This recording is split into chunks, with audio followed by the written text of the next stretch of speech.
River से कोई छोटे रिवर कोई बड़े रिवर, चाइनीज से 2 बड़े रिवर इंडिया के रहा है, एक है इंडस रिवर और दूसरा है शिंगू रिवर। उसके बाद पाकिस्तान से इंडिया के रिवर आ रहा है जिसका नाम है शिकारा रिवर, आपके सामने ठीक।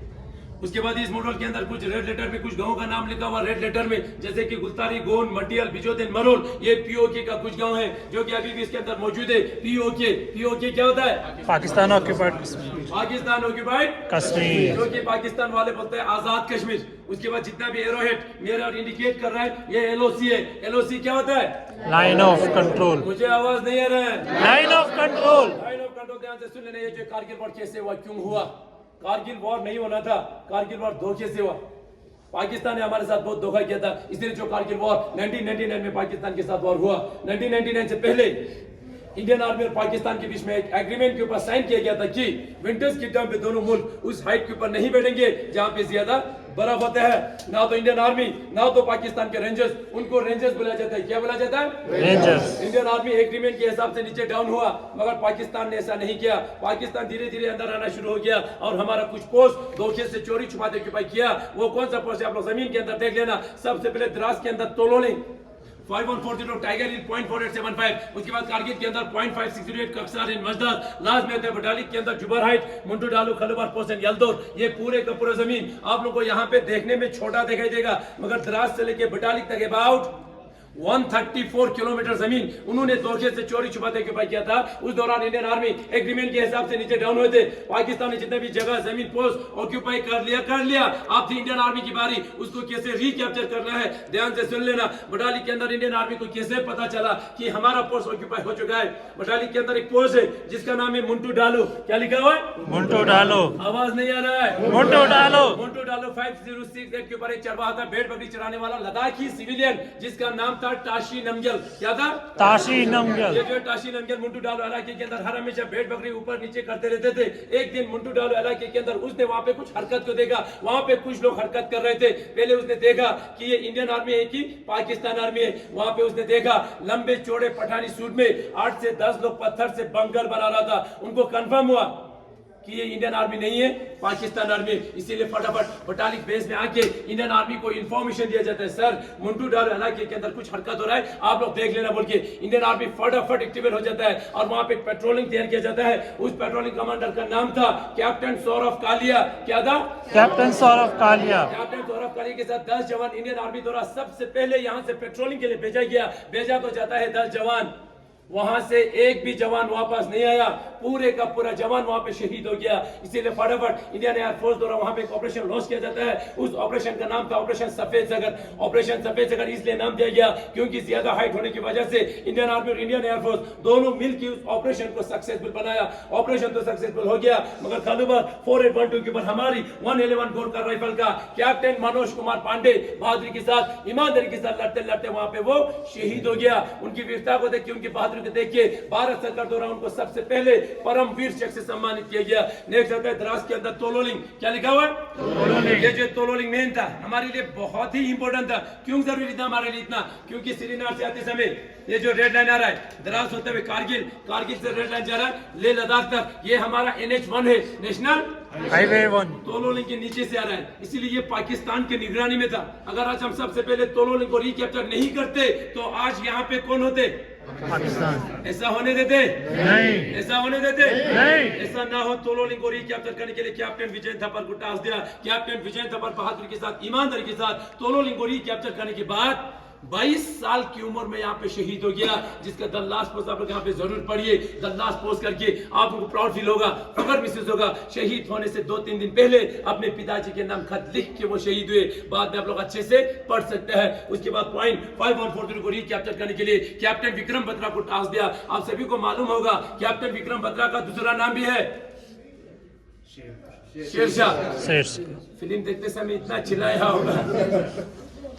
कैप्टन विक्रम बत्रा का दूसरा नाम क्या था? शेरशाह। शेरशाह को टास्क दिया था 5140 को रिकैप्चर करने के लिए और उसने किया भी बहादुरी के साथ। 5140 को रिकैप्चर करने के बाद दोबारा आगे एडवांस करते समय 2 गोली लगने के कारण कैप्टन विक्रम बत्रा वहां पे घायल हुआ।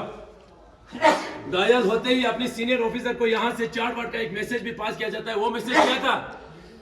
ये दिल मांगे मोर। जोर से बोलिए, ये दिल मांगे मोर। ये दिल मांगे मोर बोल के दोबारा 4875 के बढ़ने लगा। 4875 पे पहुंचने से पहले कैप्टन विक्रम बत्रा 2 गोली लगने के बावजूद भी पाकिस्तान की 3 बंकर को ब्लास्ट करके जैसे ही 4875 टॉप पे पहुंचने वाला था, अचानक बैक साइड में 5 गोली लगने के कारण कैप्टन विक्रम बत्रा भी वहां पे शहीद हो गया। उनकी वीरता को देखिए, उनको भी परम वीर चक्र से सम्मानित किया गया। बाकी उसके साथ जितना भी सेना थे, राइफलमैन संजय कुमार के साथ पूरा सेना मिलके 4875 को बहादुरी के साथ कैप्चर किया और वहां पे अपना तिरंगा लहराया। भारत माता की जय पुकार के संजय कुमार यहां से जीवित वापस आए थे। अभी भी संजय कुमार जीवित है। लास्ट में आता है टाइगर हिल। ज्यादा डोमिनेट होने के कारण इंडियन आर्मी को कम से कम 1 महीने का समय लग गया टाइगर हिल को रिकैप्चर करने के लिए। 18 ग्रेनेडियर को टास्क दिया था। आप लोगों ने नाम सुना होगा, ग्रेनेडियर योगेंद्र सिंह।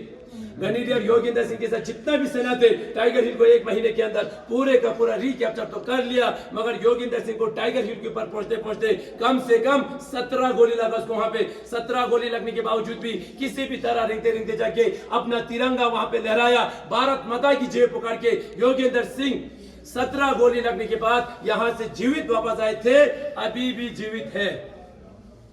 लास्ट में थे कारगिल 5608 कक्सार मजदर, ये भी पाकिस्तान ने ऑक्यूपाई करके रखा था। इंडियन नेवी द्वारा लास्ट में यहाँ पे एक ऑपरेशन लॉन्च किया गया। उस ऑपरेशन का नाम था ऑपरेशन तलवार। ये जो कारगिल वॉर 1999 एक्चुअल में शुरू हुआ था 42 से 2 मई को और कारगिल में आके 26 जुलाई को ये वॉर खत्म हो गया। कम से कम इंडियन आर्मी को 3 महीने का समय लग गया। पाकिस्तान ने जितना भी जगह जमीन पोस्ट ऑक्यूपाई करके रखा था, इंडियन आर्मी ने 3 महीने के अंदर पूरे का पूरा रिकैप्चर किया। पाकिस्तान को यहाँ से एक भी टुकड़ा लेके जाने नहीं दिया। इसीलिए हर साल 26 जुलाई को कारगिल विजय दिवस मनाते हैं और इस दौरान इस देश की सुरक्षा करते करते उन माओं का 3 महीने के अंदर 527 जवान इस देश के लिए शहीद हुए और 1100 से ज्यादा यहाँ पे घायल हुए। Thank you.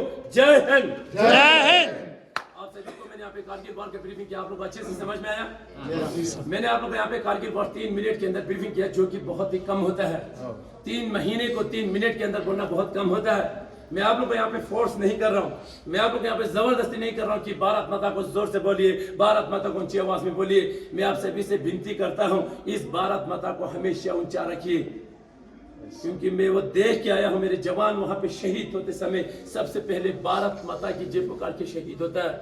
हम लोग इनको यहाँ पे सम्मान करने के लिए भारत माता की जय पुकारता है। अगर हम लोग इनको सम्मान नहीं करेगा तो यहाँ पे कोई सम्मान करने वाला नहीं है। पाकिस्तान खुद की सैनिक को आइडेंटिफाई तक नहीं करता है तो वो लोग हमारे जवानों को कभी भी सम्मान नहीं करेगा। आप लोगों ने सुना होगा, पाकिस्तान के सैनिक जो मरते हैं हमारे और आते हैं तो हम लोग उनको काटते नहीं है, हम लोग उनको कपड़े में लपेट के वापस करते हैं सम्मान के साथ। और वो लोग बोलते हैं कि ये हमारा नहीं है, आइडेंटिफाई नहीं करता है तो वो लोग खुद की सैनिक का नहीं रहा तो हमारे सैनिक को कभी भी सम्मान नहीं करेगा। आप लोग बाहर जाके देखिए, अभी इतना बड़ा वॉर मेमोरियल बना हुआ है। उस वॉर मेमोरियल के अंदर हमारी इंडियन आर्मी के 1897 शहीदों का नाम लिखा हुआ है। डेली उनकी आत्मा को शांति मिले वहां पे प्रे करता है, वेपन के साथ सलामी दिया जाता है, रेत चढ़ा के रखा हुआ है, दिया जला के रखा हुआ है। वहां पे जाके हम लोग प्रे करता है, यहाँ पे हम लोग भारत माता के साथ उनको सलाम करता है। अगर हम लोग उनको सम्मान नहीं करेगा, ध्यान से सुन लेना, कैप्टन सौरभ काली के साथ 10 जवान पेट्रोलिंग के लिए भेजा गया था, एक भी जवान वापस नहीं आया। कहाँ गया वो 10 का 10 जवान? पाकिस्तान ने वहां से जिंदा बंदी बना के ले लिया और उन जवानों के साथ वो वाला हरकत किया जो हम कभी सोच भी नहीं सकते हैं। 9 जवानों को 3 दिन के अंदर गोली मार के शहीद किया। 10 बार जो था हमारे कैप्टन सौरभ कालिया था, कैप्टन सौरभ कालिया को पाकिस्तान वालों ने 22 दिन जिंदा रखा, 22 दिन टॉर्चर किया। टॉर्चर करते समय सबसे पहले उसका दोनों आंखें निकाल दिया। 10 दिन के अंदर उसका वो जिंदा था, उसका एक दिन करके उसका एक नाखून निकाल दिया। उसकी कान में इतना बड़ा रॉड लाल करके उसकी बॉडी को 8 पीसेस बना के यहाँ पे भेजा जाता है। आज हम लोग उन शहीदों का यहाँ पे सलाम करते हैं जो इस देश के लिए शहीद होते हैं। अभी आप लोगों ने नाम सुना कैप्टन विजय थापर, 22 साल की उम्र में शहीद हुआ था। कितना उम्र होता है 22 साल, इतना ही छोटा। फर्स्ट पोस्टिंग कारगिल के अंदर युद्ध करने के लिए उस बंदे को पता चला मैं इसी युद्ध के दौरान शहीद हो जाऊंगा, इसीलिए उसने अपने पापा के नाम 3 दिन पहले एक इमोशनल लेटर छोड़ के किया था। वो लेटर अभी भी हमारे पास है, बट वो जवान हमारे बीच में नहीं है। एक जवान शहीद होने से पहले क्या लिख के गया आप लोग अच्छे से सुन लेना। डियरेस्ट पापा मम्मा बड़ी गिनग्रामी, by the time you get this letter, I will be observing you all from the sky, enjoying the hospitality of Apsaras. I have no regrets. In fact, even if I become a human again, I will join the army and fight for my nation. If you can, please come and see where the Indian army fight for you tomorrow.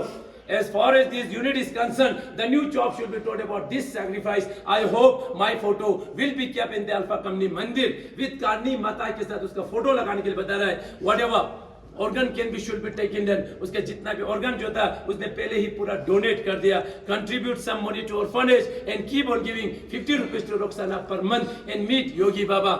Papa, you should feel proud. Mama, so should you meet. उनकी एक girlfriend भी थे, उसे वो बहुत प्यार करते थे. आई लव हर, बल्कि उस लेटर के अंदर लिखा हुआ है, उसका नाम वहां से हटाया गया है. मम्मी को बता रहा है अब आखिरी बार जाके उनसे जरूर मिलिए. लास्ट में उसने एक अच्छा सेंटेंस लिखा हुआ है, forgive me for everything wrong I did.